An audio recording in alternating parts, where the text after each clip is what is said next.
You see, it is not practical to give a state. How can you give it? Because they are not in any particular composite area. They are scattered all over the place. In certain parts of western Assam, certain parts of north Assam. Where are they in a completely concentrated area? They are not there.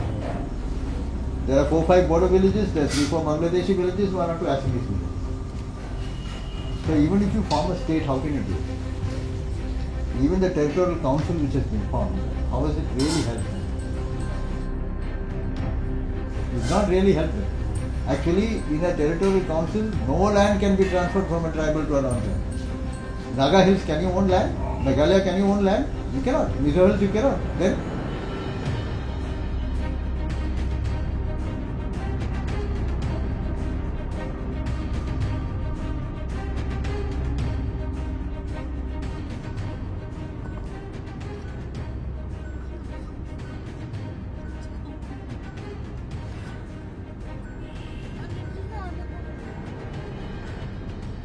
बेबायदि मोनसे process जाबाय थानाय समावनो 2008 सननि अक्ट'बर 30 अक्ट'बराव मोनसे गिदिर बमा बेरबाय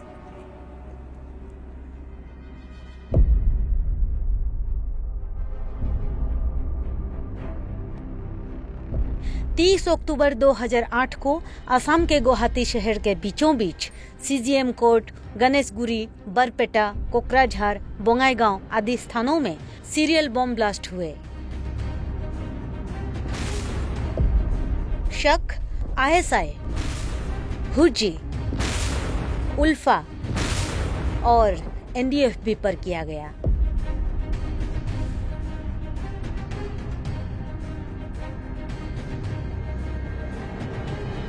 যেতিয়া 2008 30 অক্টোবৰত বম ব্লাষ্ট হৈছিল ময়ো এজন লয়াৰ গুৱাহাটী হাইকোৰ্টৰ পৰা দৌৰি গৈছিলোঁ সাক্ষী প্ৰমাণ হিচাপে মোটামুটি 11টা 20 মানৰ পিছত বম ব্লাষ্ট হৈছিল তেতিয়া তাৰ পৰৱৰ্তী সময়ত এটো হয় তেতিয়াৰ অসমৰ গৃহমন্ত্ৰী এই পেপাৰত কৈছিল আৰু জেনেৰেল গৃহমন্ত্ৰী তাত যথেষ্টখিনি তথ্য থাকে তেওঁলোকৰ সিক্ৰেট এজেন্সিৰ পৰা থাকে গোটে তেওঁ কৈছিল যে ইয়াত হুজি আইএসআই এনেকুৱা ধৰণৰ সংগঠন জড়িত আছে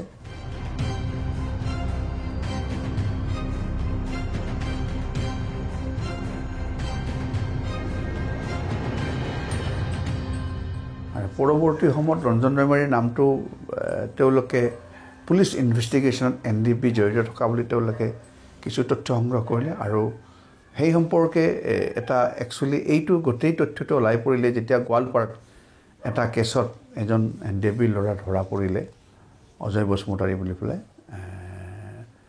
তেওঁৰ কথাৰ পৰাহে ওলাল যে তেওঁ এজন এনডিপি হয় তেওঁক আসলতে এনেই এক্সটৰ্শনত গোৱালপাৰা এটা কেছত তেওঁক এৰেষ্ট কৰিছিল আৰু তেওঁক ইন্টাৰোগেশ্যন কৰি থাকোতে তেওঁ এনডিপি লগ বুলি কওঁতে সংগঠন সদস্য বুলি কওঁতে তেওঁৰ ফটোখন গুৱাহাটীলৈকে সিআইডি অফিচলৈ পঠাই দিলে আৰু দেখিলে যে এইজন এনডিবিৰ খুব সক্ৰিয় সদস্য আৰ্মছ ট্ৰেইনিং থকা সদস্য আৰু এনেকুৱা পৰিপ্ৰেক্ষিতত তেওঁলোকে অলপ মানে এনডিবি যে ঘটনাটোত জড়িত আছিল সেইটো তেওঁলোকে গম পালে আৰু পৰৱৰ্তী সময়ত এজ এ চেয়াৰমেন হিচাপে এনডিবিৰ ৰঞ্জন দৈমাৰীৰ নামটো ইয়াত সন্নিৱিষ্ট হয়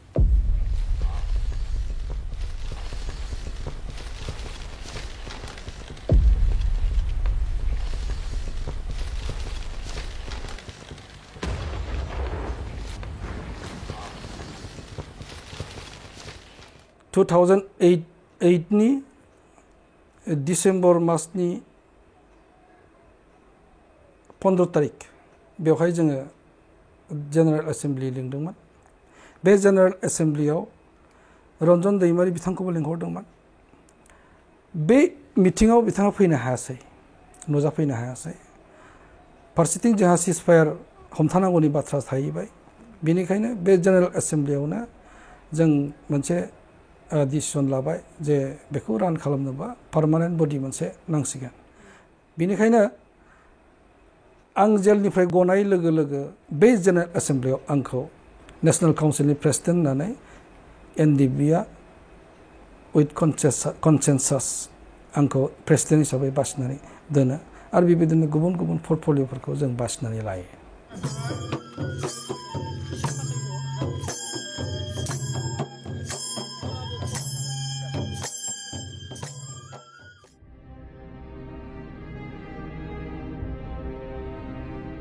Sanghe Shakti Kalumyo. Hari kita ini celebrate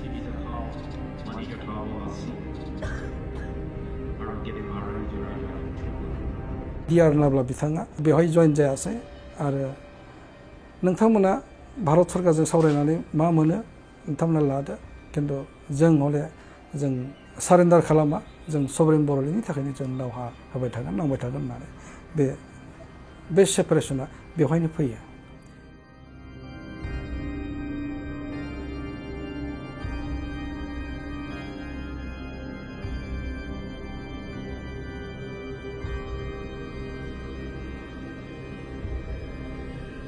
एक मई 2010 को बांग्लादेश बॉर्डर सिक्योरिटी फोर्स ने डीआर नाबला को इंडियन बॉर्डर सिक्योरिटी फोर्स को सौंप दिया। So on the 30th April in Dhaka, I was arrested by the intelligence of Bangladesh, and on the very night, I was pushed to the Indian border, handed over to the Indian authorities in Dauki. Then I was taken to the Guwahati.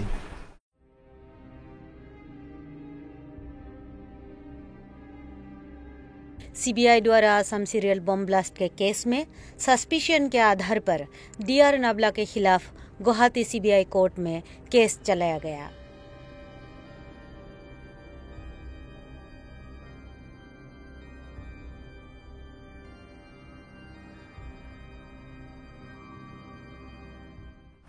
And I spent almost 2 months in lockup, interrogated by the interrogators.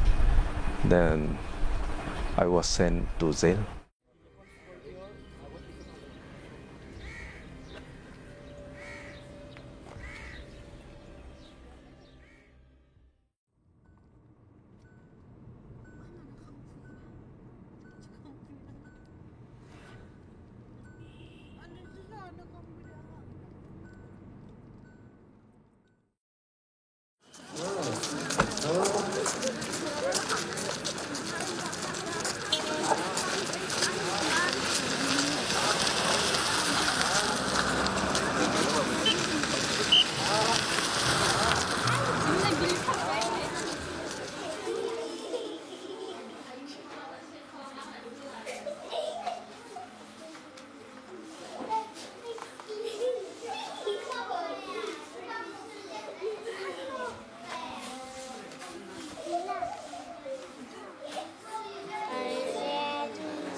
और old student union till 2006 हम education में emphasise करके काम कर रहा है। 2006 में हम ईयर ऑफ एजुकेशन डिक्लेयर किया था। 2007 से मिशन क्वालिटी एजुकेशन एक प्रोग्राम हमने बनाया।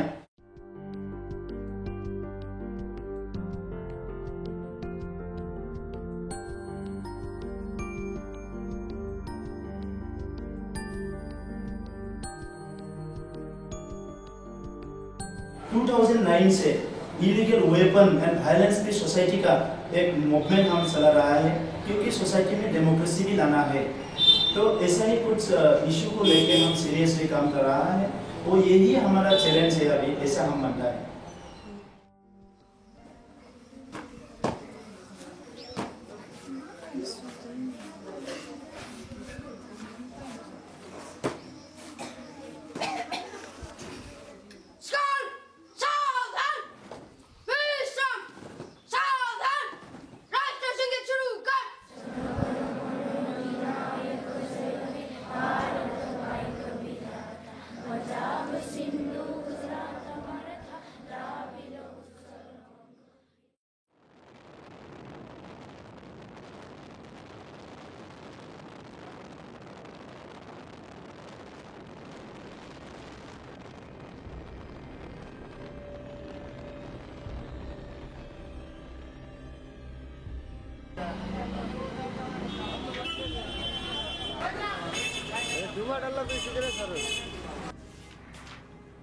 जुलाई 2012 में इन इलीगल बांग्लादेशी मुस्लिमों ने फिर से बीटीएडी में अशांत फैलाने की कोशिश की, जमीन हड़पना चाहा। नतीजा फिर से वही बोरो और बांग्लादेशियों के बीच की लड़ाई।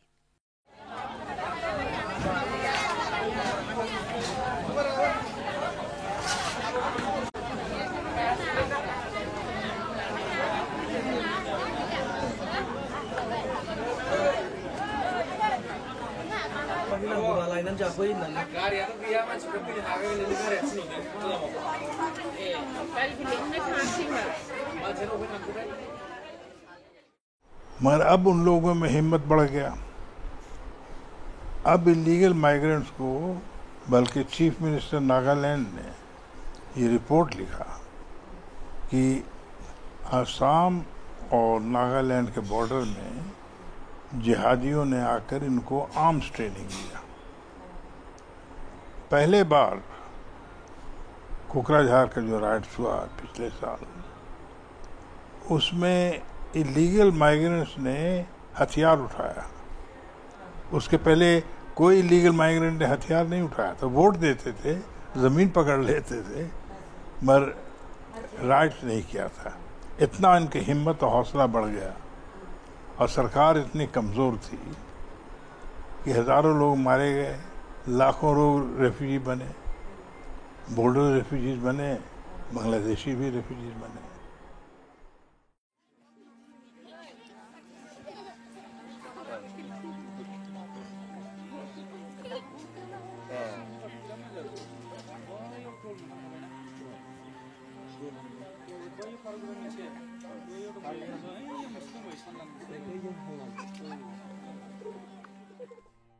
कोकराझार और बीटीएडी में रह रहे बांग्लादेशियों के सपोर्ट में मुंबई, बेंगलोर के मुस्लिम्स नॉर्थ ईस्ट के लोगों को डराकर, मारपीट कर इन शहरों से भगाने लगे।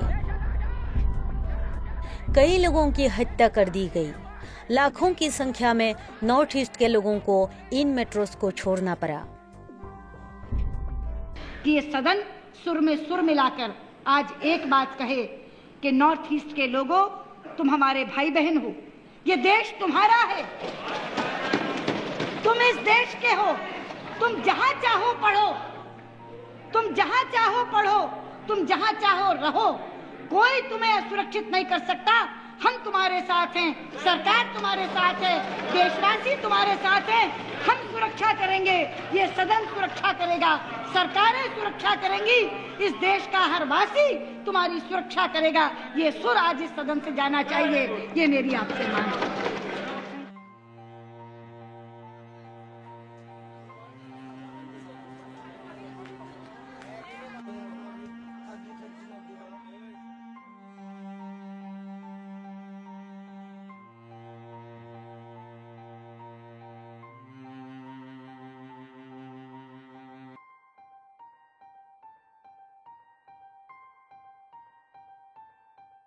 तो 2012 में जो कॉन्फ्लिक्ट कोकराझार में हुआ, अभी तक सीबीआई का जो उंगली जा रहा है वो पर्टिकुलर कम्युनिटी के ऊपर जा रहा है।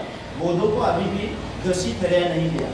तो इसलिए इन लोगों को सोचना है कि हमारे ऊपर अंगुली उठाने से कुछ सॉल्यूशन नहीं होगा। हमारा जो प्रॉब्लम है इसको एड्रेस करने से, इसको रिड्रेस करने से कुछ सॉल्यूशन हो सकता है।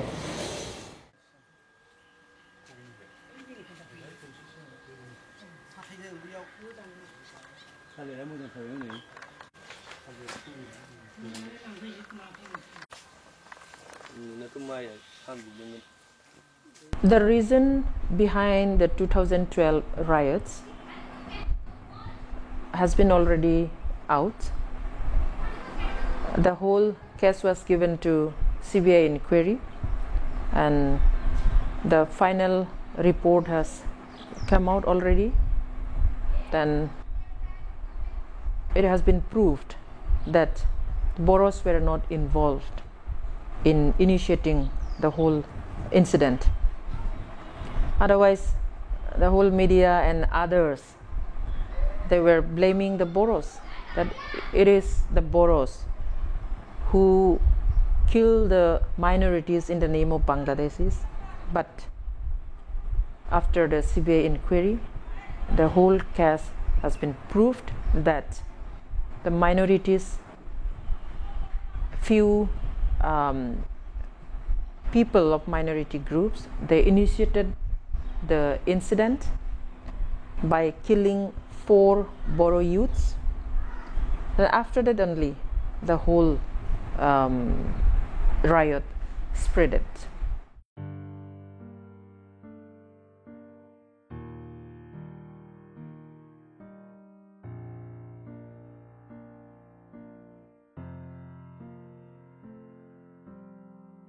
कई बोरो बुजुर्ग, बच्चे और माता पिता की हत्या कर दी गई। कई बोरो बच्चे अनाथ हो गए।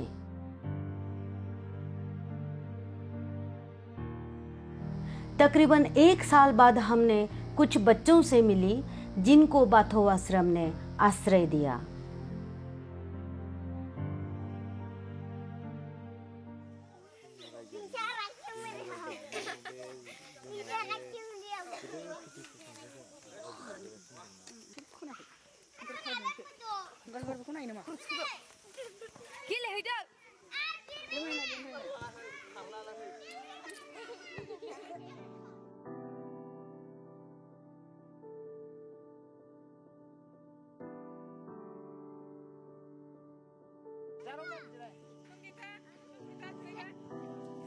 कहा जाते हैं बच्चे भगवान का रूप होता है और ये भी माना जाता है कि बच्चा ही देश का भविष्य है। पर 2012 के रायत में इन बच्चों का जिंदगी बिल्कुल अंधेरे पर गई।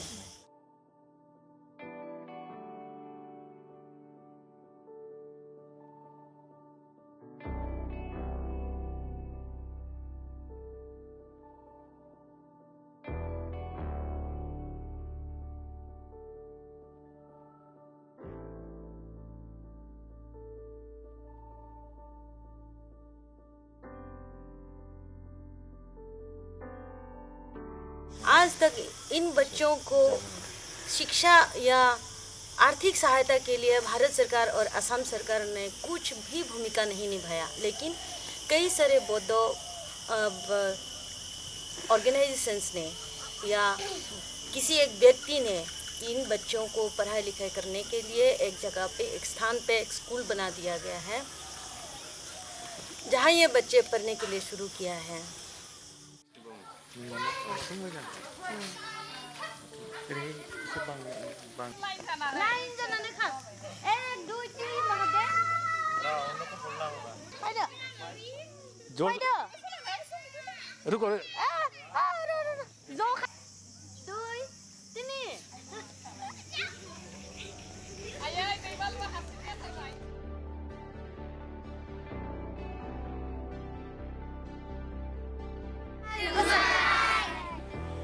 कौन हंसेगा?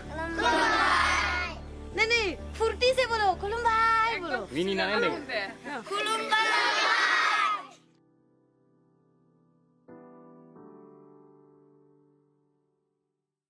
यहाँ बोडोलैंड में इस तरह के इशू क्यों आया? बीडीसी बनने के बावजूद भी जनजातियों की जो अस्तित्व है संकट में होता है, क्योंकि न्यूमेरिकली जनजातियों की जो नंबर होता है पॉपुलेशन, ये घटते जाते हैं, नीचे जाते हैं, बढ़ते नहीं। और जो पॉपुलर ग्रुप है उन लोगों का नंबर बढ़ते जाते हैं। इसमें पॉलिटिक्स में, क्योंकि डेमोक्रेसी में number game is a big matter, और नंबर का बहुत बड़ा मुद्दा होता है नंबर गेम। और हम पॉलिटिकल रिप्रेजेंटेशन की जब बात करते हैं, पॉलिटिकल राइट्स की बात होता है, ये जनसंख्या रेशियो बहुत बड़ा बात होता है, मैटर होता है। इसके बारे में ये संकट में होता रहता है। और हम रिजर्वेशन में रहने के बावजूद भी इसमें लैंड की प्रॉब्लम आ जाता है, क्योंकि यहाँ जितना फॉरेस्ट लैंड होता है ये ट्राइबल एरिया में, ये directly administrate by central government, तो ये थोड़ा अनप्रोटेक्टेड है। घुसपैठ यहाँ भी होता है, और जितना गवर्नमेंट खास लैंड है, स्टेट गवर्नमेंट जो इच्छा जो मर्जी करता है इसमें, इसके लिए इसमें पॉपुलेशन का बैलेंस खो गया।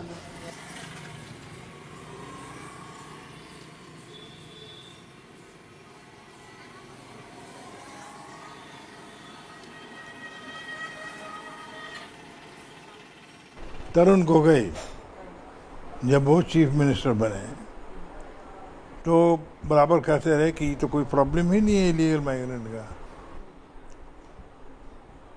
मगर जब कोकराझार राइट्स हुआ और बहुत उससे शिकायत हुई पूरे मुल्क में, तब वो कहते हैं कि 30,000 इलीगल माइग्रेंट है। ये मजाक है। सवाल तो ये है कि इन लोगों ने देश की सुरक्षा और असम का इकोनॉमी और वहाँ की डेमोक्रेसी पर बहुत बड़ा जुल्म किया है। जो इलीगल माइग्रेंट थे मेरे समय में और काफ़ी दिन बाद तक, वो क्योंकि वोट बैंक बने हुए थे, करीब 30-40 MLAs जो होते थे उनके दबाव में थे, तो उनको बढ़ावा कांग्रेस देती थी।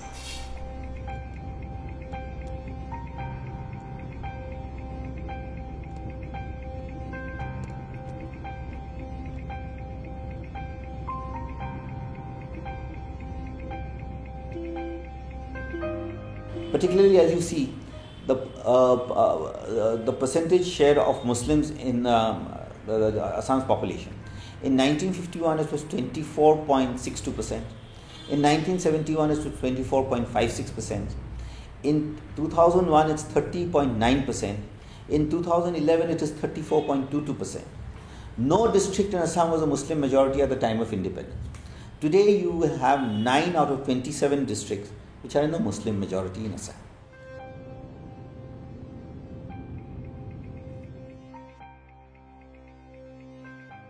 Directorate of Economics and Statistics of Assam और the registrar general census commissioner of India के अनुसार 1961 तक असम के सभी डिस्ट्रिक्ट्स नॉन मुस्लिम मेजॉरिटी थी, लेकिन 1971 में एक डिस्ट्रिक्ट्स, 1991 में 4 डिस्ट्रिक्ट्स, 2001 में 6 डिस्ट्रिक्ट्स और 2011 में 9 डिस्ट्रिक्ट्स मुस्लिम मेजॉरिटी हो चुके थे।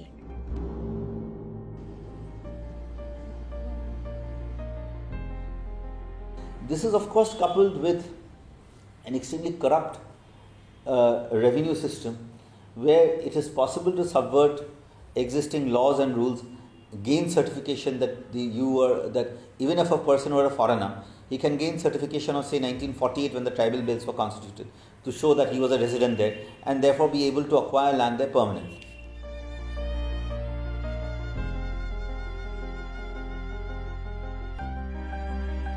और इनके मेजॉरिटी के साथ साथ नॉन नोटिफाइड की मेजॉरिटी भी ट्राइबल बेल्ट्स एंड ब्लॉक्स में बढ़ रही है।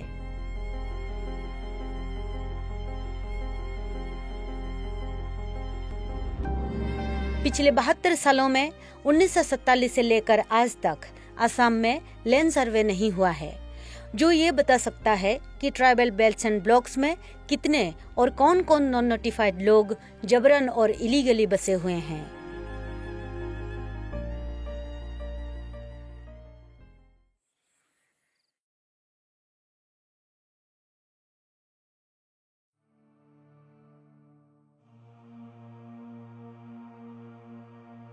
And so when the 6th schedule was amended for enabling the Bodo people to enjoy the 6th schedule, practically the 6th schedule had been broken. 6th schedule had been broken.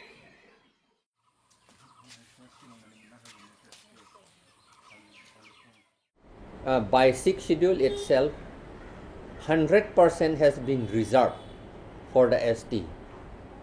But here in BTC, it is reserved for, within already reserved, they reserve only for themselves, only 30.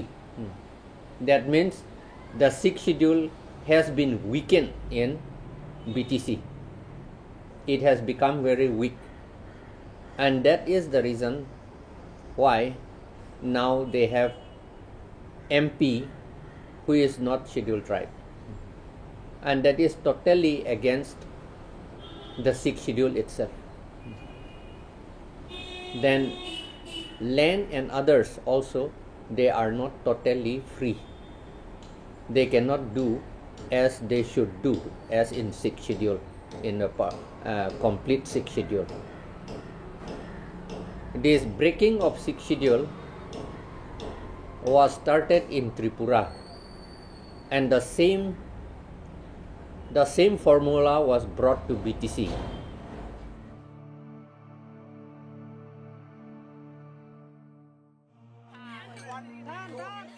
And Bodoland, I think, culture matter is not there in BTC. That customary law matter is not there. They should have their customary law, no? And that is the basic thing. One of the basic thing for making 6th schedule. All laws come from customary laws, and laws are developed out of customary laws.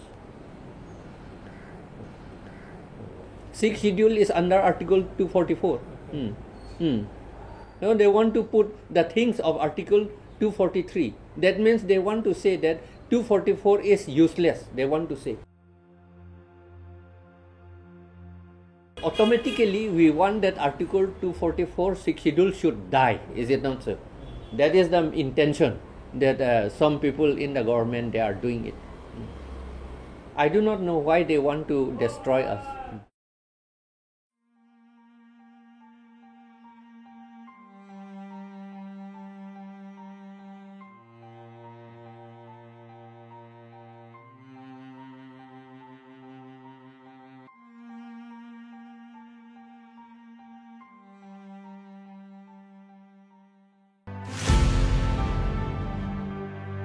और अभी भी हमारा जो charter of demand है, इस demand में missile का जो राइट है, कार्बी का जो राइट है, ये राभा का जो राइट है, टिवा का जो राइट है, और ट्राइबल का राइट हमारा चार्टर ऑफ डिमांड में है, क्योंकि हम भी जीना चाहते हैं और हमारा भाइयों को भी जीने का एक हक देना चाहिए।